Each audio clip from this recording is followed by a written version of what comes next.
Came from Tita Sally. Ante, Sally. Sally. Look at my elephant ear. They call it elephant ear because the ear of the elephant. Careful. Little? That one. That one. All right. So big.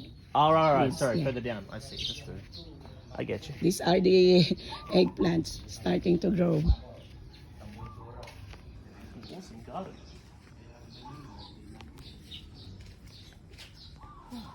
Kalago, okoy. Yeah.